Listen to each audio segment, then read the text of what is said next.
appetizer, so we can order everything today. Oh, so, great. We are gathered here today.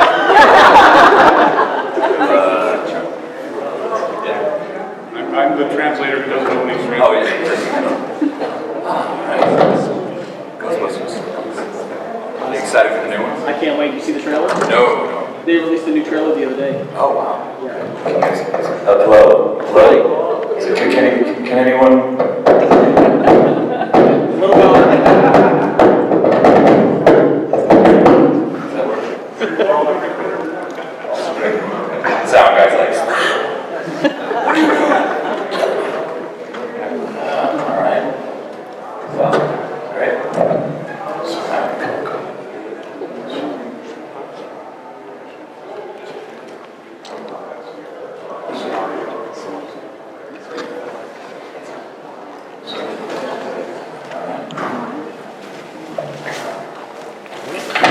We're just waiting. Are we recording? All right, awesome. Let me get this straight. It shows up early. She's over here. So let me give you your proper intro.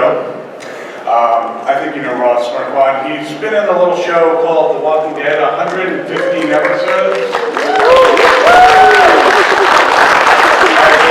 Ross likes his plate collecting one-handed badass.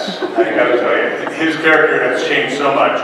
And of course, he was in Invincible, which he did an awesome job as multiple characters. So who here has seen Invincible? Anybody? If you haven't, you need to see it. We'll watch it tonight. All right, we're gonna hold you to that. There will be homework. All right. He's also done voice work on American Dad, Family Guy, Robot Chicken. He was the Stonekeeper in Avengers Endgame. Yes. And the last Tycoon impressed me. You were James Cameron in Blockbuster. You know, yeah, I'm bringing you back a little bit. So we do have a microphone here, but before we get to questions, one, I want to ask, how are you doing? You know, there was a lockdown for a year. You hadn't heard about it? Yeah. Did you guys hear about that? I'm okay. It's been a rough. I think it was just having arguably the worst year of our collective lives. I had COVID twice, which was fun. And I'm kidding, it was not fun. But you know, I think we're finally getting a good hold on getting back to things. I hope, you know, knock on wood. And I think things are kind of starting to return to normal-ish. I mean, going to these shows has been a really nice show of faith, I think, from all of us. Like, we're getting back to a normal pace again, which is nice, you know. But it was pretty scary that last year, obviously, so, yeah. Absolutely. What was it like shooting? Because you actually shot that episode with Robert Patrick, which, that was an amazing episode. Thank you. That was incredible. Did you see the one where, you know, his hand up? Yeah, gave it my arm. And he's messed up. I don't know if you were shocked that he killed him or shocked that he had the audacity to use your hand. No, it was grabbing Robert Patrick. First of all, I was so nervous to work with him because I grew up watching Terminator 2 and Copland, a bunch of other X-Files, of course. Incredible actor, and even though he was coming on our show, I was like, I just don't want to. I want to, like, this guy's amazing, you know. And was a little. I thought he might be a little intimidating because of who he plays all these really intimidating guys, and he couldn't have been nicer. Like, just a sweetheart, really funny too, surprisingly funny. You know, we all had to walk around with these cone of shames. You know, just they could go around and like literally just like a dog cone around you. And it was, you know, it still is very weird. We're halfway through production, and it's very weird. You know, I'm not gonna lie. It's a whole new adjustment, but our production has done everything right. We get tested every other day. You know, everyone's in PPE, and we're doing it right. But you know, it's stressful. It's a very stressful thing, yeah, for sure. I can definitely imagine. Yeah, it's been rough for all of us, but it's great to see you guys actually were able to do some episodes. Yeah. the 6 bonus episodes. So I do have to say, I was going to say, what was it like working with Robert Patrick, but you stole that question entirely. Thank you. I actually met him at a con, and it was kind of weird. So a little awkward, but And it's got to be with all the PPE, and you're down in Atlanta, in Georgia. How are you dealing with the heat?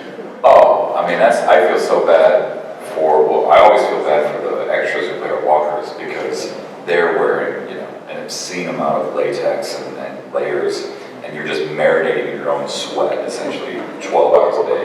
Yeah, that's a fun thought, right? And then they have masks on top of that, so, I mean, I just feel so bad for them, and they deserve a special award for putting what they do, but, yeah, it's very hot. Georgia during summertime, oof, not fun. Yeah. You had the one winter episode. Were you even in that winter episode? I don't even recall. So was it actually cold, or was it like shot in summer on a soundstage? It was a little cold, but it's funny because we went to Pinewood Studios where they shoot all the Marvel movies. It's like 20 minutes down the road because we needed a big sound stage that would make shoot the snow. And they had like really nice air conditioning, so we were loving it. We never did air conditioning anything on the show, so I wish there were more winter episodes, honestly. I mean, I would say the sweat is probably part of your characters at this point, so you're supposed to be roiling hot. Now, with Invincible, was that in studio shooting, or was that home studio shooting? That was... Or rather recording? A little bit of both, actually, yeah. We were recording, we recorded that for probably 2 years, I think. We were working on that for quite a while, and then of course once the pandemic happened, I got to do some in studio. It was all, like very much, I'm behind the glass, you're way over there, everyone was, masked up, and did a little home recording as well. Got to scream into my microphone. I'm sure my neighbors think I'm crazy, when I was coming back for Omni-Man, it's cool. That was some amazing scenes. So, before we get to questions, which I'm sure people have some, Ross, as you know, does a few impressions, a couple here and there. I am not as good, but I do some impressions. I was thinking we would do something just for a couple minutes called Impression Improv. What I'd like you guys to do is give us a scenario, and he will pick one of his characters to be the voice, to portray this, and then I will pick one of mine, and we'll see how it goes. Any scenario. People stuck in an elevator. Okay. People stuck in an elevator. Yeah. You want to start off?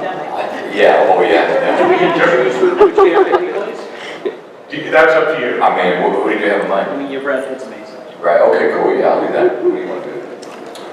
I was thinking Rick Sanchez from Rick and Morty. Oh, cool. What do you think? Yeah. Yeah, man, what's going on with these elevators? Press the button, yeah, it's stopping on every floor. What's going on here? Yeah, can't believe this. These goddamn things never work, and have you seen my grandson? He looks like an idiot, but... Oh, is it Morty? Is that his name? Yeah, Morty. Where the hell is Morty? Yeah. I said had some blaster gun I saw him wearing. He was, I don't know. That's where it went. I could blast our way out of here, but of course he's got my blaster gun.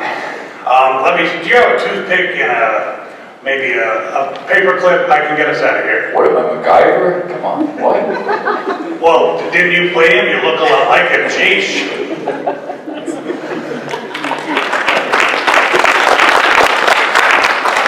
All right, another scenario. Someone saying no to going to prom with you. Oh. So who's being rejected? Who's being... You decide. Liam Neeson? Oh, okay. I have, and we were playing. I was thinking maybe, give me the wolf from Lord of the Rings. Oh, nice. I have a particular question for you. Will you be A, my Valentine, and B, my prom date? Well, the problem is you have my axe, and you never give it back. Well, this is already going way. I don't know that I want to associate with you, Joel. Next scenario.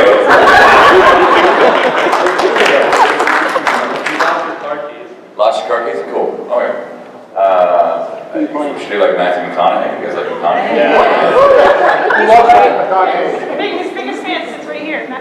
Cain's biggest fan. Oh, nice. Well, who here is familiar with Supernatural and the King of Hell? Castiel. Well, no, Castiel's more like this. Dean, where the hell are you? I can do Castiel if you prefer, because we'll do Castiel. Yeah, sounds all right. That sounds good. Yeah, cool. Listen, here's the thing. Brother, I want to take us home. I want to get home. I want to have a nice powwow. We're going to break out the bongos, have a real nice time. But here's the deal, brother. I need you to listen up. I cannot, for the life of me, find my car keys. I swear I had them in my purse a while ago, and now I can't find them at all. So what am I going to do? What should we do? Well, if I had my wings, I could fly us to wherever you want to go, but I'm human right now. What do you got, Red Bull? What are you talking about, wings? What do you mean, man? Well, I used to be an angel of the Lord. Okay, well that's pretty cool, that's all right. I'm messing with Jesus, yeah, that's cool. Prayer helps. Yeah, I bet it does. Hey, that's what I always say.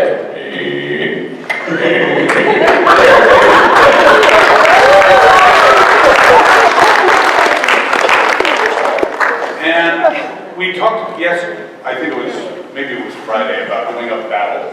Oh. With a certain character that you do the younger version of and I do the older version. Oh, yes. Maybe complaining about our, Padawans. We're referring to, of course, Obi-Wan Kenobi, and I do the Ewan McGregor version, and he does the... Well, that's a name I haven't heard in a long time. Mr. Alec Guinness, of course. So you want to complain about our Padawans?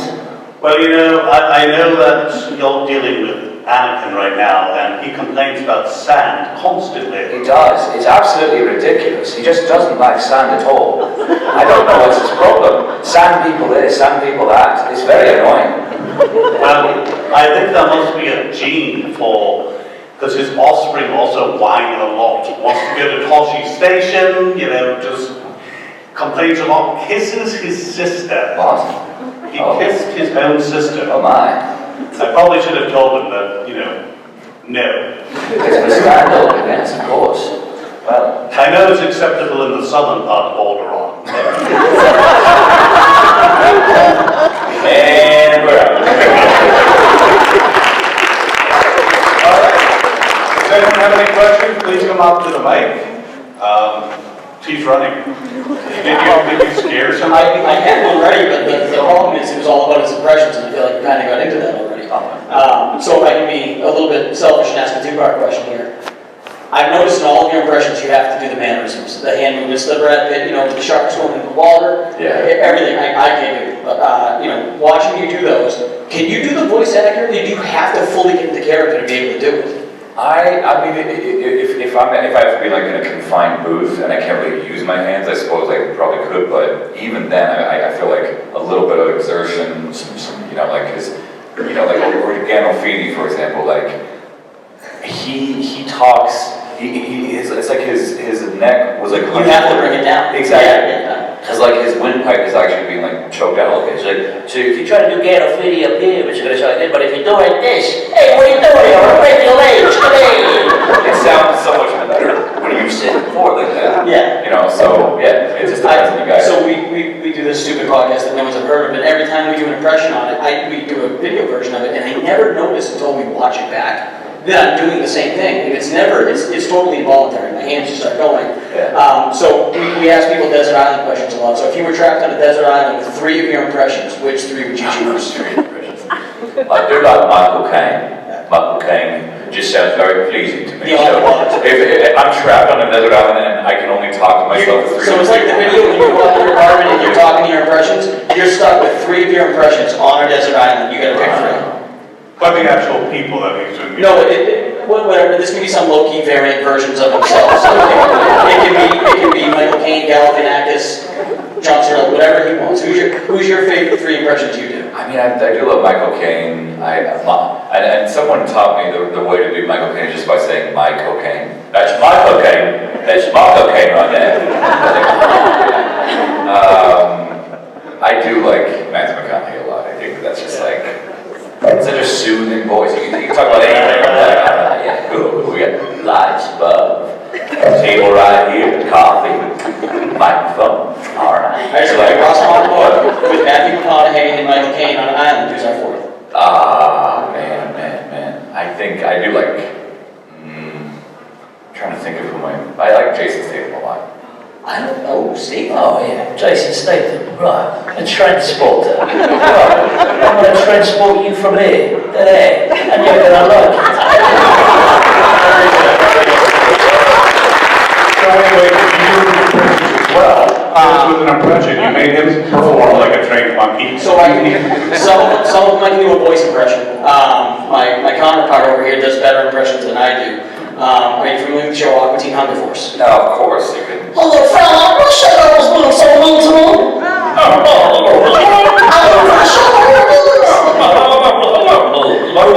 Who else can I do? Who else can I do other than Meatwad? I don't do many good ones. I can Bart Simpson. Oh, let's hear that. Oh, okay. I was asking Tom what I did, but yeah, let's make it all you this. Well, she's pretty good. Well, I agree with that. Yeah, Ben, eat my shorts. Whoa! Pretty good.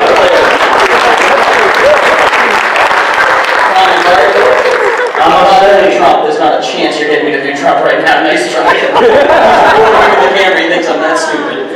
Your Reagan's much better than my Trump. I'm just saying, there's a microphone right here. Oh, I'm seeing. Is this Mr. Lebowski over here? That's Bart's husband, actually. Oh, no way. Yep. So that's another voice I think that would probably help my desert island. Can you do Jeff Bridges? Yeah. So I think I might have mentioned it to you before, but I was watching Bad Times at the El Royale on a plane a couple years ago, and I've always tried to do Jeff Bridges, but I could never get it down. And then I was watching the movie and I realized that he kind of unhinges his jaw a bit, kind of slides it over when he talks, man, And then I was like, oh my God, man, that's the voice, dude. and I was like, and I went to the bathroom and I talked to myself for like 5 minutes, like, there it is. Iron Man, that's like accentuated. I always thought when you played Tony Stark made this in a desert with a pile of, Yeah, no, I figured it. I always thought you thought funny that, so I feel like I'm stealing the show here, so let's let some other people ask you questions. Thank you. Oh, I will. Thank you very much. Thank you. Hello. I love the shirt, by the way. Oh, thank you. I know you're talking about Backward the other day. Heck yeah. I just want to say, being Red Skull, what did you do to prepare for that role, and also how long did that makeup take? Oh, so I mean, they couldn't tell me exactly what I was doing when I got the part. They gave me clips for, Captain America: First Avenger, and I was like, yeah, and I was like, am I playing Red Skull? Like, what's going on? They're like, we want you to sound like this character. I'm like, okay, because the NDAs they make you sign, they can't officially say what you're doing until you're there. And I just watched his, videos incessantly.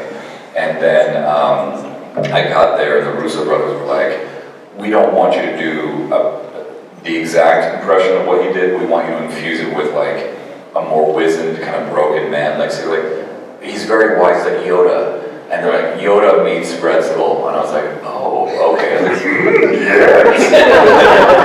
Interesting that is, yeah. But then I started like, no, it's not quite Yoda.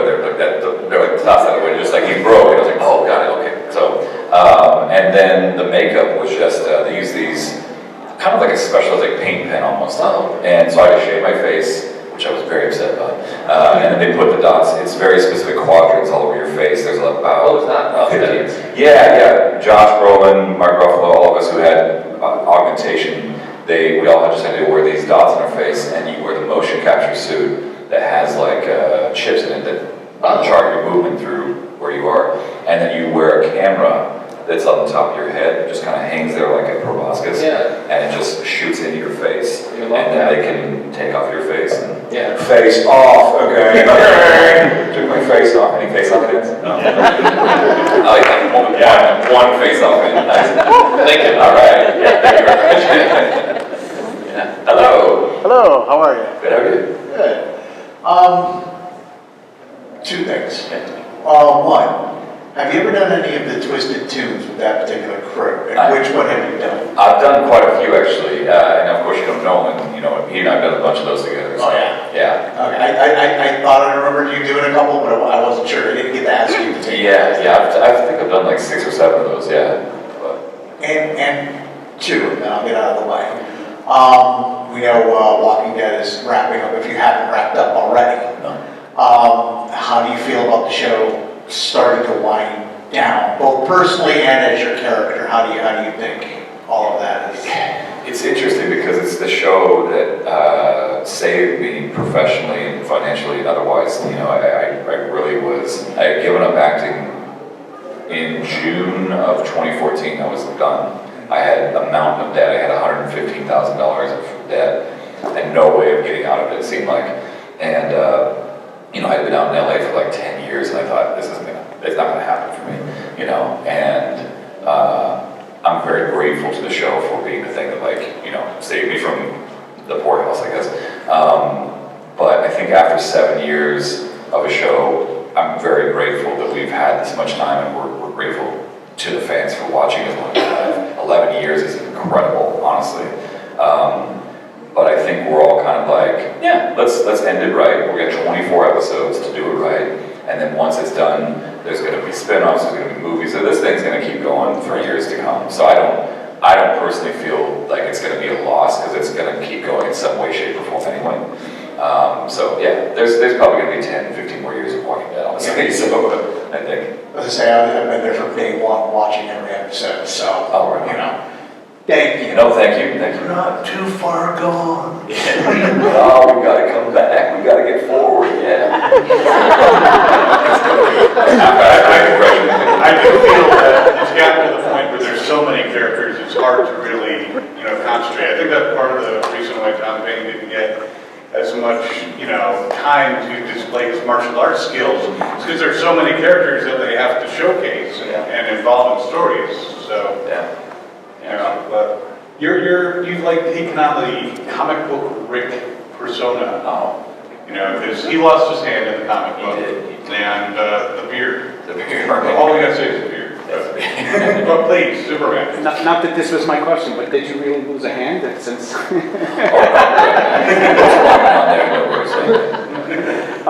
In Endgame. A little closer. In Endgame, did they ever discuss having Steve Rogers when he was returning the Infinity Stones so having Steve Rogers meet the Stonekeeper? So I have no idea if they're thinking about doing this, but I think they should do a standalone series like they did with Loki and WandaVision and Falcon Winter Soldier. They should just do a standalone 8 or 9 part, or 6 part, I guess. Or no, 7 part, wait.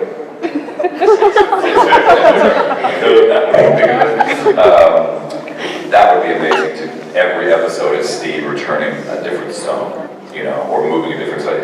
I think that would be fascinating. Has it been discussed? Or? I have no idea. That's to the Marvel people out there. If you're listening, I think that's a great idea. But how it should have ended, folks, did this incredible animated version of him returning the stones, and he's like, he comes back, I need a Tesseract, what am I supposed to throw it on the ground, come on. Yeah, I think that the interaction between he and Red Skull would just be amazing. I think Steve would have more of a beef with him than Red Skull, honestly, at this point, because he's not the same. Red Skull's not the same. He's broken. He's cursed with infinite knowledge of everyone and everybody in the entire universe. So can you imagine just having that? There's no fight left in him anymore. He has no beef with Steve Rogers anymore. So I think it would be really interesting to see how they interact at this point. Steve would probably try to kill him, but Red Skull would be like, I'm floating away from you. What are you doing? What are you doing? Stop. But yeah, it'd be cool. I don't know. I think he would be ready to fight Captain America would, and he would be like, but I don't think he's the kind to throw the first punch. If Red Skull doesn't attack him, he's like, Stephen, son of Sarah, I have no beef with you. I have, been tortured here for, millennia. 4 years. I don't think he would actually start the fight, but I think it would be quite the conversation. Yeah, it would be cool. Thank you very much. Thank you. I love it. How you doing? Good, how are you? Good. I don't really have a question, but I just wanted to say thank you. What you were just talking about, being in LA, my girlfriend over there a couple years ago. I've been trying to be a comic book artist for about 10 years or so, and I was at the same place. I was just like, all right, I've given this my best shot. I got friends who have gone the whole way, and then she got me a cameo from you, and it was amazing. It was, it reached me. It actually was really painful to watch because you were like, go do it. I want to see your work someday. You sent me a song in the cameo, and it really turned me around. And I'm still doing it. I'm getting there. I'm almost there. Awesome. But yeah, it really changed my life. Did I play ukulele? Yeah. I'm so sorry. I have no idea how to play ukulele at all. I have it and I'm like, I'll play a little song for you. But yeah, it wasn't too obnoxious for your ears. Not at all. Totally convincing. It seemed like, and again, it changed my life. I just wanted to say thank you. Thank you. I appreciate it very much.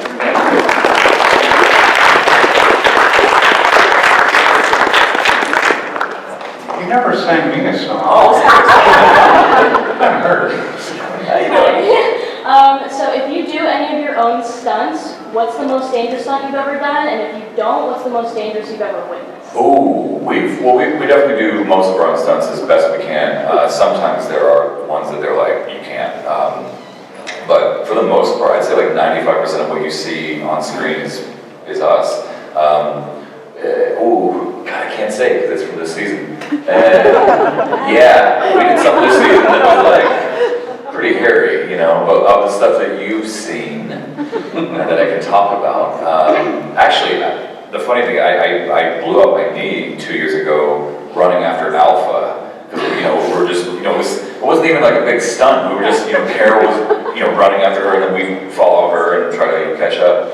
And it was just, there's so many weird valleys and hills in that area, and I just hit this divot, and my knee, I heard it, and Cooper, who plays Jerry, he walked up, he's like, did you just blow your knee? I was like, yes, it hurts so bad. He's like, do you want to stop? I'm like, no, because if we do, I was like, we can do one more take right now, and then I'm gonna go lay down, but this definitely popped out of the socket. I was like, we gotta go. That was not the most exciting stunt, but definitely the one that hurt the most, We both have knee injuries, so. Hey, that's a good thing. Yeah, I'm falling apart, honestly. I'm roughly 40. I'm like, Jesus. Falling apart, left and right. It's great. Yeah. So young. Thank you. You're so young, you have no idea. Thank you. Hey, Before I ask my question, I just want to say, I started watching Walking Dead kind of sort of late, like a few years ago. My mom was a massive fan, and you were one of the first characters who, I saw, your first, few minutes on screen. I was like, huh, he's kind of cool. I like this guy. Thank you. Most people were like, I don't trust this guy. He's clean shaven. No, you were cool. You were cool. He's wearing J. Crew outfit. What's his deal? He eats applesauce. Who eats applesauce? And now you have one hand, which makes you even cooler. Well, thank you very much. I did find it interesting that me and Brooker are here. We're the two people that lost our arms on the show. So my question is, if you were your agent or whatever got a call right now from a studio or a director asking you to act as whatever character, what's your dream role? What would you hope that to be? Oh man. I mean, I was gunning for Moon Knight for so many years. That was for the last 6 years, people would ask me a question kind of like that. I'm always like, Moon Knight, I was the Moon Knight. Just because I was a fan of him as a kid reading the comics. And his story is the most interesting, I think, of any superhero or anti-hero, basically, because, he has all these multiple personalities, and he's kind of struggling to find a balance with all of them. But I think Oscar Isaacs is going to do a phenomenal job. He's a brilliant actor. So it used to be low. I used to want to play Wolverine too, but Hugh Jackman did such a freaking amazing job that I'm like, nope, no one can touch that. I'd selfishly love to play Han Solo because I love that role. So I think that's one of the coolest roles in movie history. But You just want to wag your finger. I just want to Chewie. Get the power converter up there. I don't care what you smell, you big balls. Come on! But I don't know. I mean, if not Han, God, who would I want to play? That's a great question. I think Han Solo. I think I'd go with that. It's a pretty good choice. What would you like to play? I could say Han Solo as well. I'm a big Star Wars fan. Same. So definitely Star Wars. Absolutely. Now I like you more because. Oh, right. Oh, nice, yeah. You're A lot of Eagle A lot of Eagle Scouts here. We're like the same person. We're the same person, yeah. It was 21 years ago for me, so. I got mine What's that? I got mine like 5 days before my birthday. Like, Oh!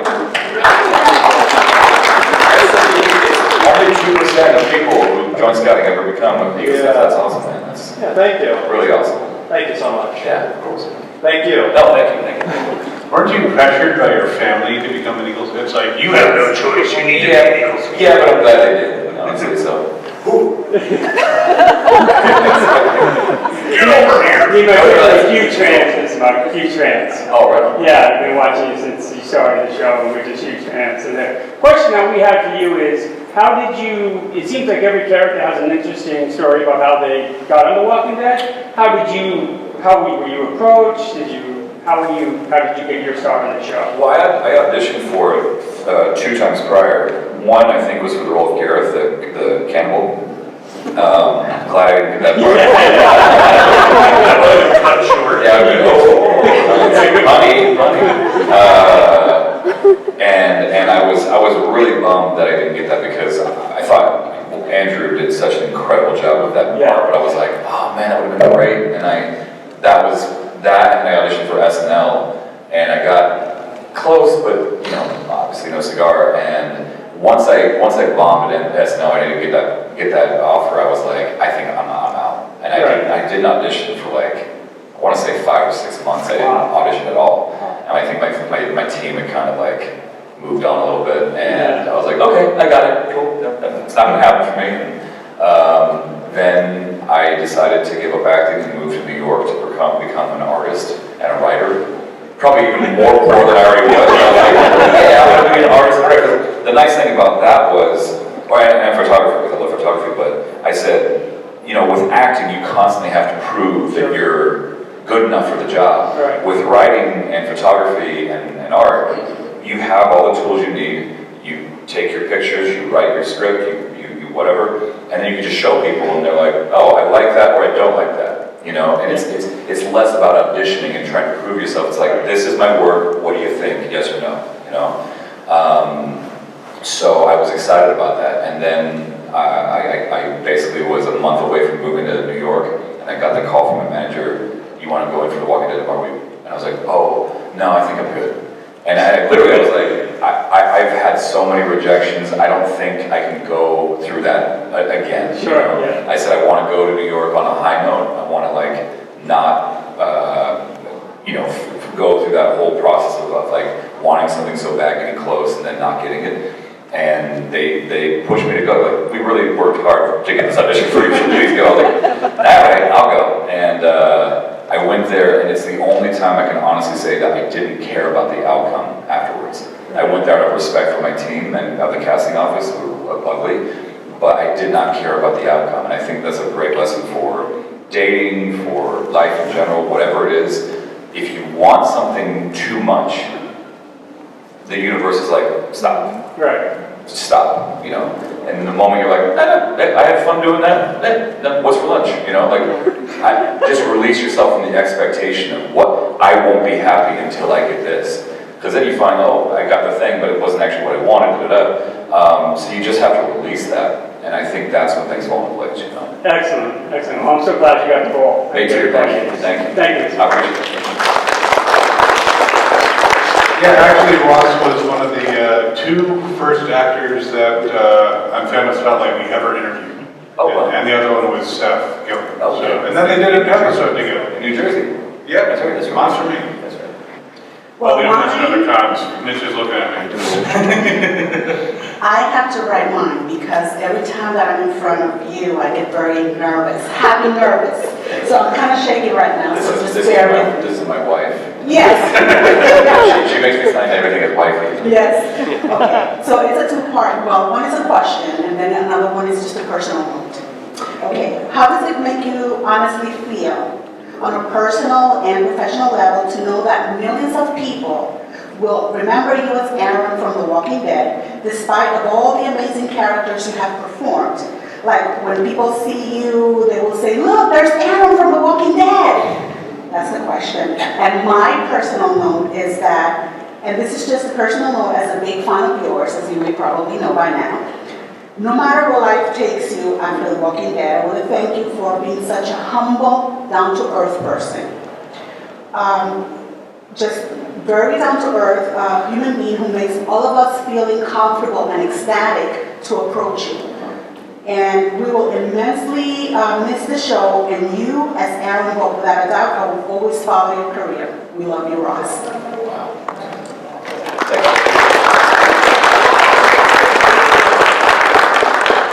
That's really sweet, thank you.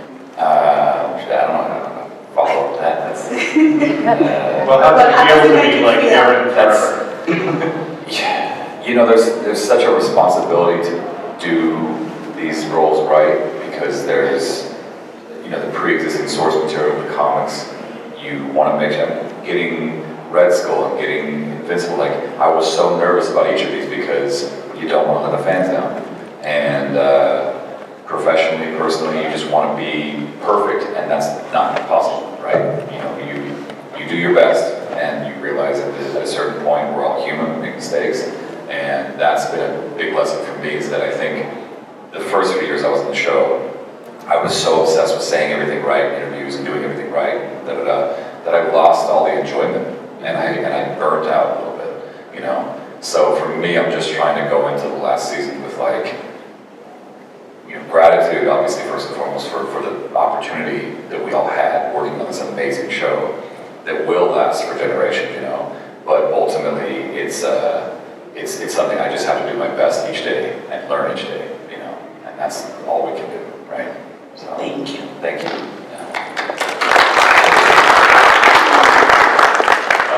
Hi. Hi. Ross, right? Yeah, Mitch, right? Yeah, I think so. I don't know if many people know this, but you're a brilliant impressionist. Oh, thank you. You do fantastic voices. Now, can we do a little improv here? Sure. Okay. Everyone had stealing my idea, Chase. Okay, well, I'm the guy. So, say Harrison Ford was here, Oh, yeah. and he's a marriage counselor. It's a terrible. Well, what would he tell a very tired and weary convention organizer who goes out at 3 in the morning and is made to drink milkshakes with an actor from, say, a Walking Dead show, when he should have been sleeping and getting ready for the next day, and then that person's wife came down to the lobby to find him and didn't care who this actor was, and grabbed him by the neck and hauled that weary husband back to the bedroom and made him sleep on the couch because she was so angry. What would Harrison Ford say to that innocent, hardworking con producer about what he did possibly wrong? Well, let me tell you something here. I see what you're doing. You're trying to twist it around and make it about me. It was my fault. Let me tell you something. You gotta take accountability for your actions. You're a grown man. Yeah? Listen to me. You were out till 3 in the morning because you wanted to be. That's not my fault. Get on my plane.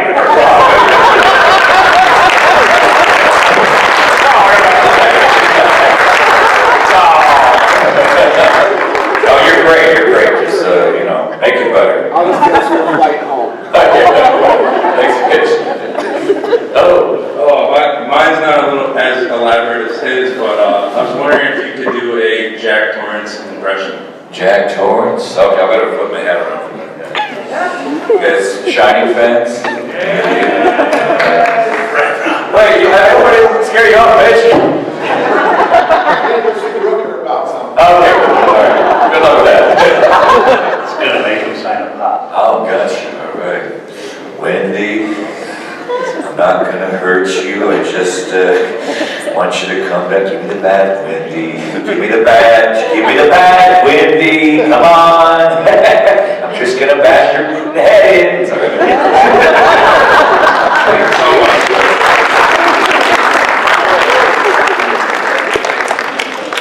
I have to do the face for Jack, is it doesn't work otherwise. You have to turn your face up, and it works just fine. Yeah. Hello. How you doing?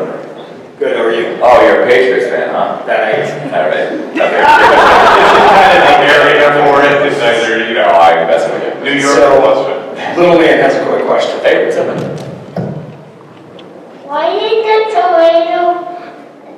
Why was this tomato blessing? Why? Because the sound was blessing.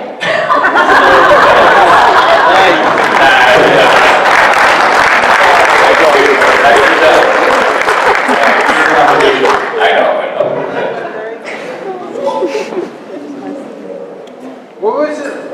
What was it like trying to recreate the Red Skull voice from the first Captain America film? It was very challenging because, you want to do justice to what Hugo did in the first Avenger, which was amazing. I mean, I think, in my mind, while I love playing this character, Hugo will always be Red Skull in my book. He came into that role and just owned it, And all I was trying to do was get into the general wheelhouse of what he sounded like, and then add what the Russo brothers told me about, which was that sort of broken, wizened vibe. And I tried my best to do that. I hope I did. But I think Hugo is just he's a hero of mine. So I just really wanted to do him justice, But I hope you guys like it. Thank you. Thank you. To me, he's always Agent Smith. Oh, yeah, Mr. Anderson, humanity is a disease. So I wanted to ask you, how was it working on Invincible, and will you be on season 2 of Invincible? So, I know this is a spoiler for some of you who haven't seen it, but the character I play most is the Immortal, so I think he's going to come back. I hope so. Yeah, it seems like he can't really die too easily, so, I just got the news that Amazon ordered season 2 and 3, which is amazing. If you guys haven't seen it, it's Robert Kirkman, who did obviously Walking Dead, did this, and it is honestly one of the most messed up, funny, weird, challenging shows I've ever seen, and I'm amazed that he keeps up coming. The Kirkman's brain is insane. I mean, he's an absolute genius, And that first episode, everyone talks about just brilliant writing, and I really do think, from what I've been told from people who read the comics and whatnot, that seasons 2 and 3 will be even more messed up, which I'm very excited about. So, Thank you. Thank you. I think we have time for one more.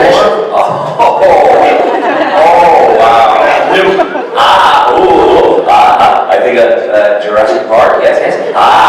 Chaos Theory. Okay. Yes. I love this.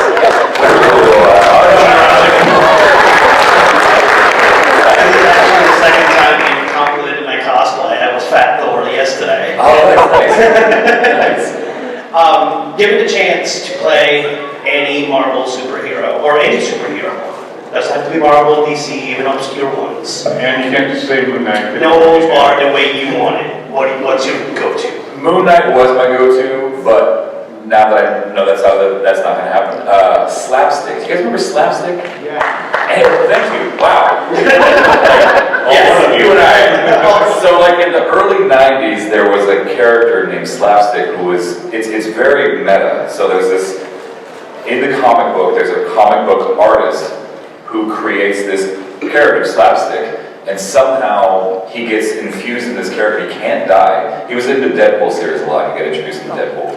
But he does all these weird voices, and he's just kind of he hits himself in the head with a mallet all the time, and he's pretty crazy, but he's also a really good crime fighter too. And I feel like Slapstick would just, even if it was an animated, I would love to play Slapstick. Yeah. Perfect. Thank you very much. Thank you. Yeah, you're awesome. You have a lovely day as well. Yes. Yes. Cool. I just want to welcome to Jurassic Park. Anyway, so before we let you go, anything that you want to convey that you're working on, or how people can follow you? We're working on the last season of The Walking Dead, and it's gonna be that show. What's that? It's the up and coming show. It's gonna be a doozy. I think you guys are really gonna like it. It's 24 episodes, so I don't know if it's gonna be 12 and 12, or if they're gonna break it up 8, 8, and 8. I think it might be that. So it'll probably be airing to 2023. But it's awesome. We're doing such great stuff, and I'm just excited for people to see it. I don't know if you guys saw the trailer, but like arguably the best trailer we've ever had on the show. It's so good. So I'm geeking out about it. I hope you guys are too. And the other stuff I'm working on I can't talk about. So that's all I can say for now. Yeah. Well, the governor is looking forward to reacting to, the episodes coming up. Oh, there you go. Yeah. I think you were Alec. Yes, I'm sorry. Yeah, I mean, it's down here. Oh, I see. Yes. Of course, David has the Welsh accent. He's like, "It's lovely to see you." Oh, yeah. I love Morrissey. But I'm looking forward to it. I run the Governor Reacts kind of spotlight, and I react to these episodes in character as a governor, and I may have a stand-in, though. Rooker met the stand-in, and his fingers got fit. So, but anyway, give Ross a big round of applause. Please give him a hand.